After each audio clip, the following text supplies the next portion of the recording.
माझ्या महाराष्ट्रातील बांधवांनो, भगिनींनो आणि मातांनो, पुन्हा एकदा नमस्कार. जय महाराष्ट्र. आज थोडं काही कालावधीनंतर भेटतोय. 1 मेला आपण भेटलो होतो, त्याच्यानंतर जवळपास 6-7 दिवसानंतर भेटतोय. या गेल्या 6-7 दिवसात काय झालं, काय घडलं, असं न सांगण्यासारखं काहीच नाही आहे आणि जे काय घडतं आहे ते सगळ्यांना माहिती आहे. पण विशेष म्हणजे काल एक अतिशय चांगली गोष्ट झाली. महाराष्ट्रामधल्या सर्व पक्षांच्या नेत्यांसोबत माझी आणि आपल्या माननीय मंत्री महोदयांची, म्हणजे त्याच्यात उपमुख्यमंत्रीसुद्धा होते, सर्व काँग्रेस पक्षाचे, राष्ट्रवादी पक्षाचे आणि आपले शिवसेनेचे असे मंत्री होते आणि इतर पक्षांचे नेते यांच्यात एक बैठक झाली. सर्वांना आपण नेमकं काय करतो आहोत ह्याची कल्पना दिली गेली. सर्वांना त्यांच्या सूचना काय आहेत, कुठे काही याच्यात उणिवा जाणवत आहेत का, आणखीन काही करायला पाहिजे का, ह्या सगळ्या त्यांच्या सूचना घेण्यात आल्या. आणि खरंच मला एका गोष्टीबद्दल समाधान आहे की सगळ्यांनी अतिशय मनपूर्वक खूप चांगल्या सूचना दिल्या. त्यातल्या बहुतेक सगळ्या किंवा बऱ्याचशा सूचना आपण अंमलातसुद्धा आणलेल्या आहेत आणि आणतोसुद्धा आहेत. एकूणच कालची जी बैठक झाली त्याच्यामध्ये एकतेचं एक वेगळं दर्शन होतं. महाराष्ट्राची एकजूट, राजकारण बाजूला ठेवून सगळे पक्ष नेते, पक्षप्रमुख हे एकत्र आलेलं काल मला दिसलं आणि जो माझा आत्मविश्वास आहे तो आणखीन दुणावला. ह्याच्यामध्ये राजकारण नव्हतं. सगळ्यांनी मला सांगितलं की सरकार जे काही करतं आहे त्याच्यात आम्ही तुमच्या सोबत आहोत. आम्हाला जे जे काय वाटतं आहे हे आम्ही तुम्हाला सांगतो आहोत आणि आपणही त्यांना सांगितलं की वेळोवेळी तुम्हाला जे काही जाणवेल ते आपण सांगत राहा. आपण जे जे करता येणं शक्य असेल ते सर्व करू. ही अशी एक वेगळी एकजूट ही सर्व राजकीय पक्षांची, नेत्यांची एका चांगल्या पद्धतीने, चांगल्या वातावरणात त्या बैठकीमध्ये मला दिसली. आज खरं म्हणजे मी आपल्याशी बोलताना थोडासा व्यथित आहे. तो व्यथित एवढ्यासाठी आहे की आज पहाटे जे संभाजीनगर आणि जालनाच्या मध्ये त्या रेल्वे मार्गावरती घडलं, ह्या घटनेने मी खरंच एक मनातून असा दुःखी झालेलो आहे. हे जे मजूर इतर राज्यातले घरी जायला निघालेले आहेत, आपण त्यांना अनेकदा सांगितलेलं आहे, आजही मी सांगतोय की तुम्ही कुठेही अस्वस्थ होऊ नका, कुठेही बेचैन होऊ नका. राज्य सरकार पूर्ण तुमच्या सोबत आहे. मी यापूर्वीही सांगितलेलं आहे की इतर राज्यातले जे मजूर आहेत त्यांची आपण ठिकठिकाणी सोय केलेली आहे. जवळपास 5.5 ते 6 लाख मजुरांची सोय आपण राज्यात वेगवेगळ्या ठिकाणी केलेली आहे. त्यांची जेवणाची, खाण्याची सोय, त्यांच्यासोबत डॉक्टर्स दिलेले आहेत. आणि आता तर इतर राज्यांबरोबर आपली बोलणी सुरू आहेत.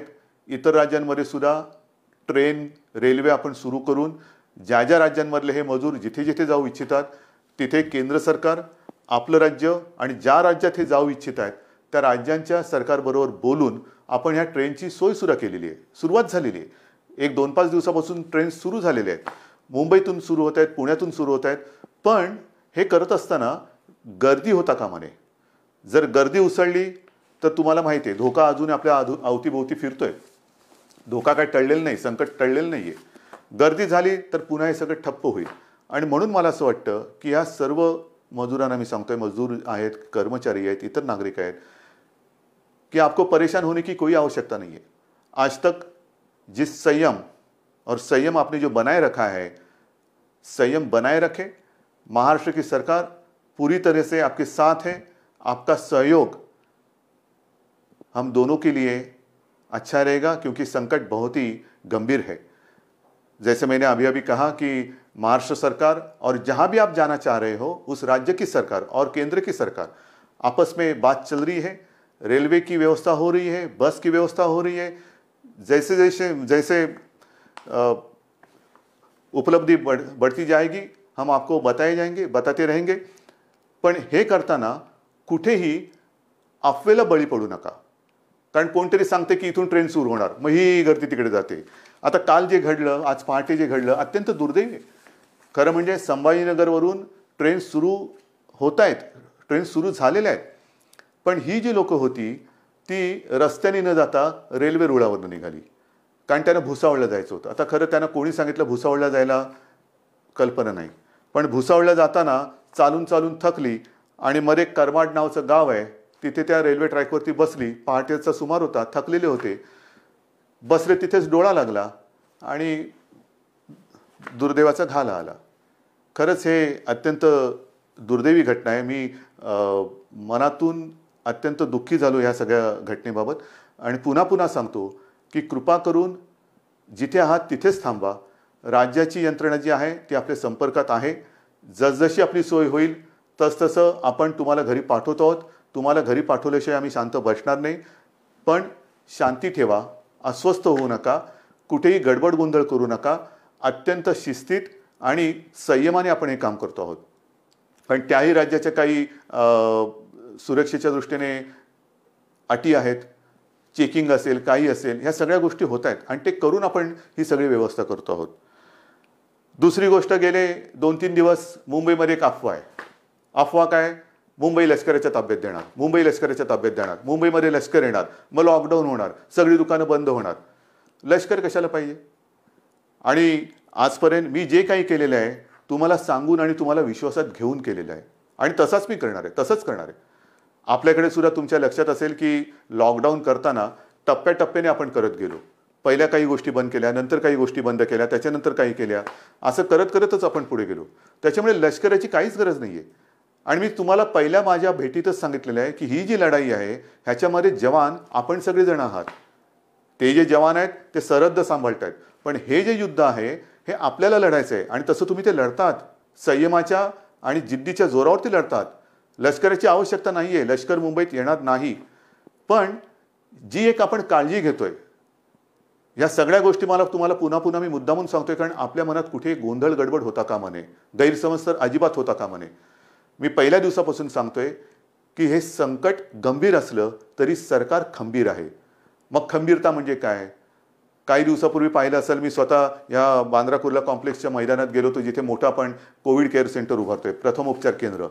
तसंच रेसकोर्सला उभारतोय, तिथे वरळी डोममध्ये केलेलं आहे, गोरेगावचे एक्झिबिशन ग्राउंडमध्ये केलेलं आहे. कदाचित बांद्रा कुर्ला कॉम्प्लेक्समध्ये आपण ते आणखीन दुप्पट करू, आणखीन काही ठिकाणी वाढू. काय हे सगळं करतोय की हे संकट रोखताना समजा आपल्याला काही लोकांची सोय त्याच्यात करण्याची आवश्यकता वाटली, प्राथमिक केंद्रामध्ये, म्हणजे कोणाला ऑक्सिजन देण्याची गरज लागली, समजा आता जे आपल्याकडे केसेस येत आहेत 80% ॲसिम्प्टोमॅटिक आहेत पण पॉझिटिव्ह आहेत, मग त्यांना ठेवायचं कुठे? तर त्याच्यासाठी ह्या आपण सोयी वाढवतो आहोत. पण हे वाढवताना पुढचा पावसाळासुद्धा लक्षात घेतला पाहिजे. समजा पाऊस पडला, मुंबईचा पाऊस तुम्हाला माहिती आहे, त्रेधा तिरपीट उडवतो, मग त्यावेळेला काय करणार? हॉस्पिटल्स कमी पडता कामा नये. म्हणून मी स्वतः केंद्र सरकारला विनंती केली आणि ती मान्यसुद्धा झाली की जिथे जिथे राज्यामध्ये आपल्या केंद्र सरकारच्या ज्या काही यंत्रणा आहेत, मग रेल्वे आहे, BPT आहे, अगदी मिलिटरीसुद्धा आहे, त्यांची हॉस्पिटल्स आणि डॉक्टर्स हे जर का आम्हाला आवश्यकता लागली तर वापरण्याची आम्हाला परवानगी द्या. हे करणं काही गैर नाही आहे, कारण पुढचा धोका आपल्याला उद्भवू नये, उद्भवणार नाही. पण जर का आवश्यकता लागली तर त्या हॉस्पिटलची आणि डॉक्टर्सची व्यवस्था ही त्यांना आधी सांगून ठेवलेली बरी, की जेणेकरून नंतर धावपळ नको. आणि त्याच पद्धतीने आणखीन एक माझ्या मनात विचार आहे, कारण आता सगळ्या यंत्रणा आपल्या प्रचंड तणावाखाली काम करत आहेत. डॉक्टर्स आहेत, नर्सेस आहेत, आपले सफाई कामगार आहेत, आपली महसूल यंत्रणा आहे, पोलीस तर आहेतच. पोलीस तर पहाऱ्यावरती राहून राहून राहून तणावाखाली थकून जात आहेत, काही आजारी पडत आहेत, काही पोलीस तर बिचारे मृत्युमुखी पडले, आपल्यासाठी लढताना मृत्युमुखी पडले, आपल्यासाठी लढताना ते आजारी पडत आहेत. तणावाखाली त्यांना विश्रांती घ्यायला एक क्षणभर सुद्धा मिळत नाहीये. त्यांना सुद्धा थकवा आहे. माणसं आहेत ही, डॉक्टरसुद्धा माणसं आहेत, पोलीससुद्धा माणसं आहेत. आजारी पडल्यानंतरच बाजूला करणं हा क्रूरपणा ठरेल. त्यांना सुद्धा मध्ये मध्ये कुठेतरी एक विश्रांती देण्याची गरज आहे आणि त्याच्यासाठी माझ्या मनात एक विचार आहे, तोही आत्ता आपल्याला सांगतो, पण ह्याचा लगेच चुकीचा अर्थ लावू नका. माझ्या मनात असा विचार आहे की केंद्र सरकारला मला सांगायचं आहे की जर का अधिकचं मनुष्यबळ लागलं, ह्या पोलिसांना आम्हाला थोडी विश्रांती देण्याची आवश्यकता लागली, तर काही दिवस पोलिसांना टप्प्याटप्प्याने विश्रांती देऊन त्यांना पुन्हा आणायचं, यांना टप्प्याने विश्रांती द्यायची, पुन्हा आणायचं. समजा काही पोलीस आजारी पडलेत, त्यांना निदान बरे होण्याची तरी वेळ दिली पाहिजे, बरं झाल्यानंतर त्यांच्यातला थकवा तर गेला पाहिजे. तर तोपर्यंत जर अधिकचं मनुष्यबळ लागलं तर ते केंद्र सरकारकडे आपण कदाचित मागणी करू. मग ते मागितल्यानंतर लोक म्हणजे काही जण काय म्हणतील, बघा यांनी लष्कर बोलवलं. लष्कर नाही, पोलिसांच्या बद्दल जर का त्यांचा थकवा किंवा ना त्यांना विश्रांती देण्यासाठी मनुष्यबळ लागलं तर त्याची आपण मागणी करणार आहोत. म्हणून सगळ्या बाजूने आपण तयारी करतो आहोत. हॉस्पिटलची सोय करतोय, डॉक्टर्सची सोय करतो आहोत, पोलीस लागले तर त्यांची सोय करतो आहोत. पण हे करताना तुमच्या मनात कुठेही भीती किंवा गैरसमज असता कामा नये, म्हणून हे मी मुद्दामून तुम्हाला आज सांगतो आहे. या सगळ्या गोष्टी करत असताना आणखीन एक महत्त्वाचा विषय आहे, परप्रांतीय मजुरांना आपण पाठवतो आहोत. तसंच त्या राज्यात आपली जी काही मजूर असतील त्यांना आपण परत आणतो आहोत. ट्रेननी येतील, ट्रेननी जातील, काही वेळेला बसेस, जसं कोट्याचे विद्यार्थी आपण बसेस पाठवून त्यांना घेऊन आलो. इतर राज्यात काही आपले विद्यार्थी आहेत त्यांना आपण घेऊन येणार आहोत. काही ठिकाणी तर राज्यांतर्गत विद्यार्थी कुठे कुठे अडकलेले आहेत. राज्यांतर्गत वाहतुकीचं काय, तुम्ही बाहेरच्या लोकांना पाठवतात, बाहेरच्या लोकांना आणतात, मग राज्यातल्या राज्यात आमचं काय, या सगळ्या गोष्टी आपण करणार आहोत. पण ह्या करताना सुद्धा मोजून मापून आपल्याला करावे लागणार आहेत. मोजून मापून.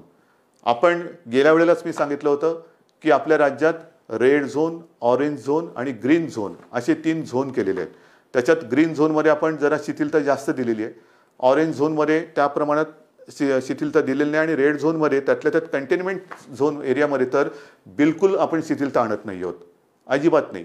कारण कंटेनमेंट झोन, रेड झोन इथे अजूनही आपल्याला या केसेस सापडत आहेत. विशेषतः मुंबईत आहेत, संभाजीनगर आहे, पुणे आहे, मालेगाव आहे, नागपूरमध्ये काही विभागात आहेत, अशा काही ठिकाणी आहेत. इकडे ये जा करता येणार नाहीये. कारण ही ये जा जर का आपण सुरू केली मग इतके दिवस हे बंद ठेवून उपयोग काय त्याचा. हा लॉकडाऊन सगळा फुकट जाईल. लॉकडाऊन म्हणजे मी मागेच बोललो होतो की गतिरोधक आहे. गतिरोधक. आजपर्यंत आपण याची गती रोखण्यामध्ये यश जरूर मिळवलेलं आहे, पण अजूनही चेन तोडण्यामध्ये आपल्याला यश नाही मिळालेलं. त्यांची जी साखळी आहे, त्या विषाणूची साखळी तोडण्यात अजून आपल्याला यश नाही मिळालेलं. ते आता तोडायचंच आहे. ते तोडल्याशिवाय आता राहायचंच नाही. कारण नाहीतर किती दिवस चालू राहणार. लॉकडाऊनचं काय होणार, 17 तारखेपर्यंत लॉकडाऊन आहे, पुढे काय होणार, किती दिवस आपण वाढवत राहणार. म्हणून आपला आता हा प्रयत्न असा असला पाहिजे की एकदाच काय ते आपण कडक ही सगळी बंधनं पाळूया आणि या विषाणूचा संसर्ग, ह्याचा जो काय प्रसार आहे तो कायमचा संपवूया. त्याच्यासाठी आता आपल्याला तयारी करायची. आणि हे करत असताना आता परदेशातून जी आपली लोक आहेत ती यायला सुरुवात होतील. काही ठिकाणी इतर देशात सुद्धा आपली लोक अडकलेली आहेत, काही विद्यार्थी अडकलेले आहेत. ते विमानाने त्यांची ये जा सुरू होईल, त्यांना पुन्हा क्वारंटाईन करावं लागेल. ह्या थोडंसं हे जेवढी आपण शिथिलता आणू तेवढी आपली जबाबदारी पण वाढते आहे. ती जबाबदारी पूर्ण ताकदीने आपल्याला पेलावी लागणार आहे.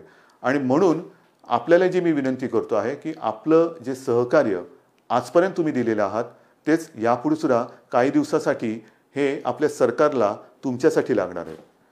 मग कोणीतरी मध्ये सांगतं की मुंबईमधल्या टेस्ट कमी करणार का. अजिबात नाही आहे. आजपर्यंत मी इतर राज्यांची तुलना नाही करत, पण गेल्याही वेळेला आकडा सांगितलेला तुम्हाला, 1.5-2 लाखाच्या आसपास महाराष्ट्राने टेस्ट केलेले आहेत. एकट्या मुंबईने लाखाच्या वरती टेस्ट केलेले आहेत. टेस्ट कुठेही कमी नाही होणार, अजिबात नाही होणार. जिथे जिथे आवश्यकता आहे तिथे टेस्ट ह्या चालू राहतीलच. मुंबईमध्ये मुंबई महापालिका, खाजगी जी रुग्णालय आहेत, ते डॉक्टर्स आहेत, फक्त त्याच्यामध्ये एक सुसंगती पाहिजे, एक वाक्यता पाहिजे. कोणी उठला आणि टेस्ट करून आला तसं नाही आहे. मी तर तुम्हाला पुन्हा एकदा विनंती करतो आहे, कारण जो काही मृत्यूदर आहे त्या मृत्यूदरामध्ये आपण बघितलं काही केसेस अशा आहेत की शेवटच्या टप्प्यात आपल्याकडे येत आहेत. शेवटच्या टप्प्यात म्हणजे सगळं काही उपचाराच्या पलीकडे गेलेलं असतं तेव्हा ते येत आहे आणि तिथे आपण काहीच करू शकत नाही. काही वेळेला तर असं होतं की एखादा रुग्ण आला तर त्याचा रिपोर्ट, टेस्टचा रिपोर्ट येण्याच्या आधी त्याचा मृत्यू होतो. आणि म्हणून मी वारंवार सांगतोय की जर कोणाला सर्दी, खोकला, ताप यासारखी लक्षणं आढळली तर तुम्ही न घाबरता, न डगमगता आपली फिअर क्लिनिक्स आहेत, आपले डॉक्टर्स आहेत, त्यांच्याकडे या, स्वतःहून या. आपण तर घरोघरी जाऊन चेकिंग तर करतोच आहोत, विचारपूस करतो आहोत, पण जर ज्यांना कोणालाही अशी लक्षणं आढळली आणि ते स्वतःहून पुढे आले तर पुढचा जो काही उपचार आहे तो करणं हे सुलभ होईल. एक लक्षात घ्या, आजपर्यंत साधारणतः 18,000 पॉझिटिव्ह केसेस आपल्या महाराष्ट्रात आहेत. 18,000 आकडा मोठा आहे, पण जवळपास 3,25,000 रुग्ण हे पूर्ण बरे होऊन घरी पण गेलेले आहेत. दुर्दैवाने काही मृत्यू झालेले आहेत, पण 3,25,000 हाही आकडा बरंच काही सांगून जातो. आणि हा आकडा ज्यांना लक्षणं होती ती लक्षणं पूर्ण बरी होऊन आणि काही जणांना लक्षणं नव्हती पण क्वारंटाईनमध्ये होते, त्यांचा तो काळ पूर्ण करून पुढची चाचणी निगेटिव्ह आल्यानंतर ते घरी गेलेले आहेत. हा रोजचा आकडा वाढत चाललेलाच आहे. घरी जाणारे, जसं रुग्णांची संख्या पॉझिटिव्हचा एक आकडा येतोय तसंच घरी जाणारे सुद्धा जात आहेत. त्यांचा तो क्वारंटाईनचा काळ, आयसोलेशनचा काळ, उपचाराचा कालावधी पूर्ण करून ते घरी सुद्धा जात आहेत. आज आणखीन एक माहिती मला मिळाली, जरा वेगळी माहिती. हा निसर्गाचा चमत्कार आहे.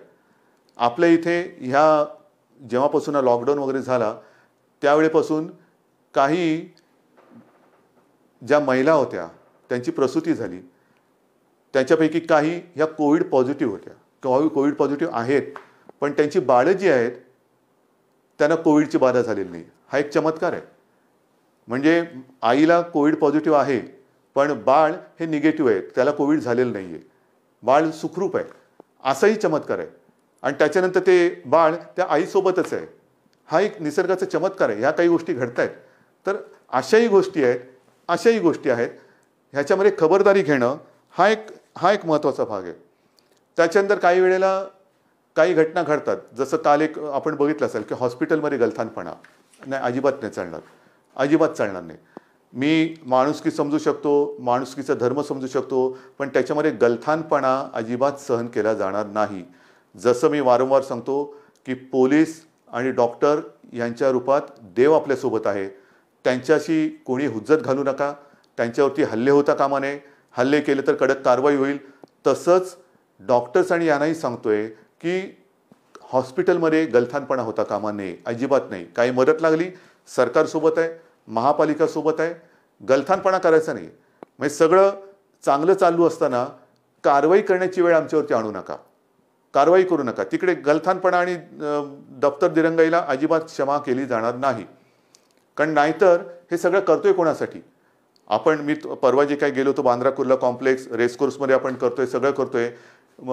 तिकडे 100 रुग्णशय्या आपलं 1000च्या आसपास रुग्णशय्या या बांद्रा कुर्ला कॉम्प्लेक्सला करतोय.